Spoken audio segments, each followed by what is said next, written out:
Gus Miftah ya, kita lama nggak bahas Gus Miftah ya. Saya tunggu Gus video berikutnya, saya tunggu wayang berikutnya, ya, yang menyoroti tentang ketidakadilan di rezim ini.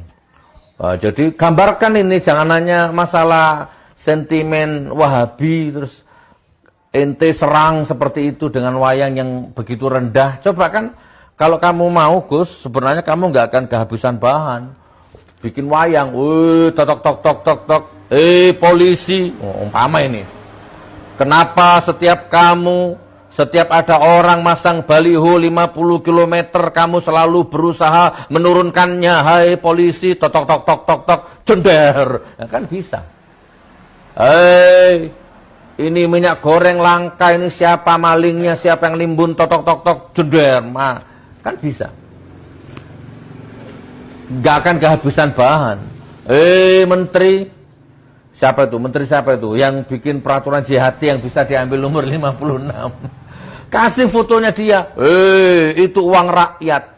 Itu uang buruh, itu keringat rakyat. Kenapa kamu garong? Matamu asu, tok, jender. Kan bisa. Ini umpama.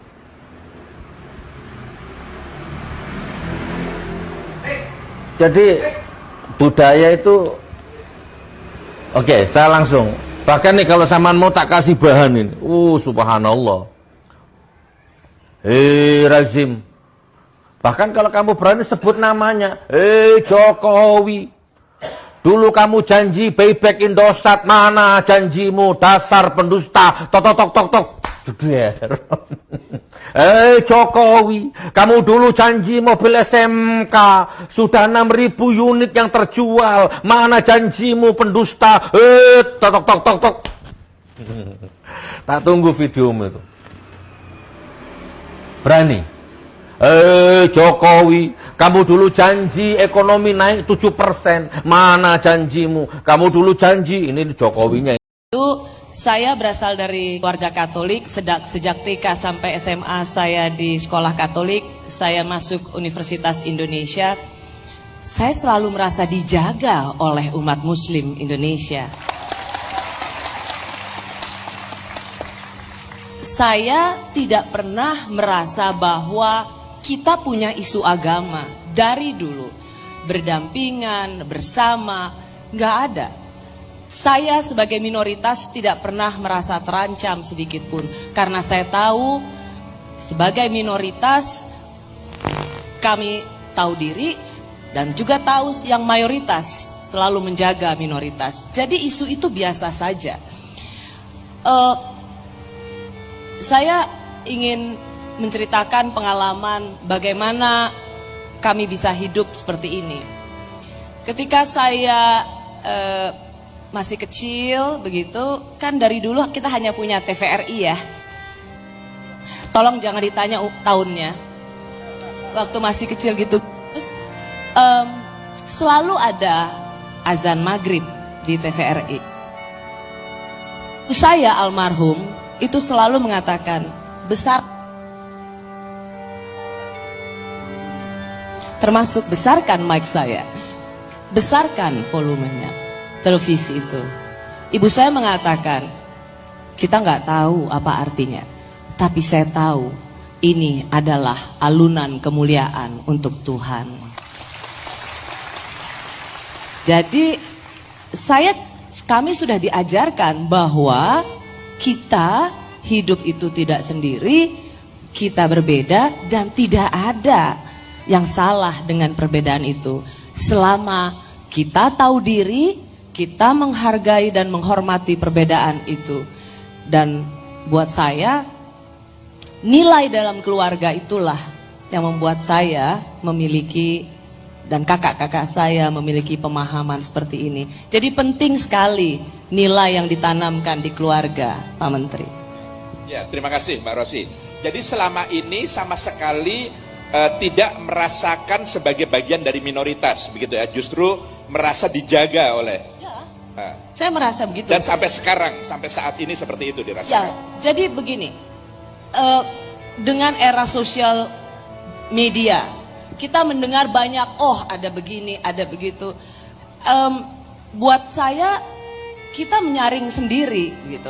Mana sih yang benar, mana sih yang nggak benar.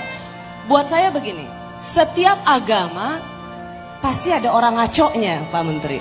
Mau agama apapun itu, pasti nggak mungkin. Apakah itu orang Kristen, apakah orang Katolik, apakah itu umat Muslim dan lain sebagainya. Karena ini kan bukan tentang agamanya, ini tentang pemeluk agamanya. Dan itu bisa saja berbeda satu sama lain.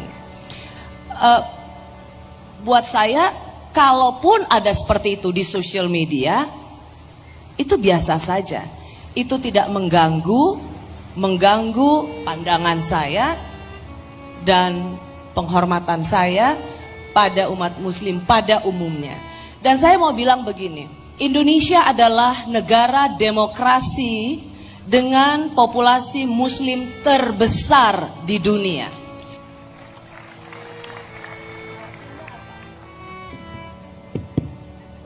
Selama 20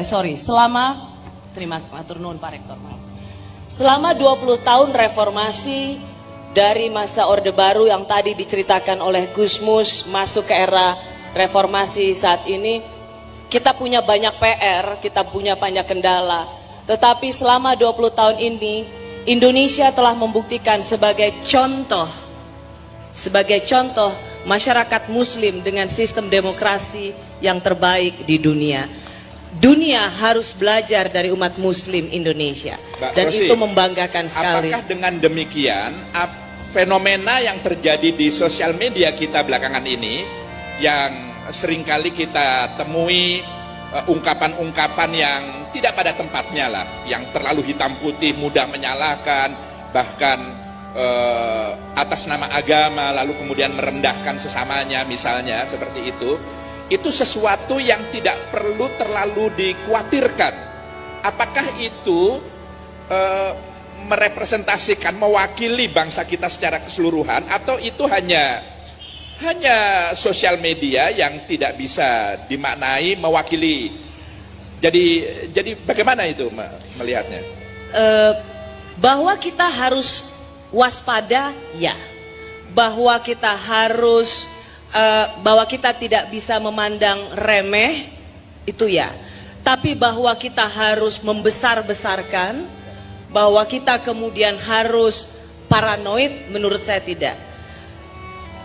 Media dalam hal ini haruslah menjadi corong untuk nilai-nilai ajaran agama yang baik, dan menjadi panggung untuk ulama-ulama seperti Gusmus yang terus-menerus mengedepankan nilai-nilai Islam yang menjadi rahmat bagi semua makhluk. Jadi bahwa kita harus waspada, bahwa kita harus ya tidak menganggap remeh, ya. Tapi menurut saya kita tetap harus mengedepankan yang mayoritas yang lebih baik itu, Pak Menteri.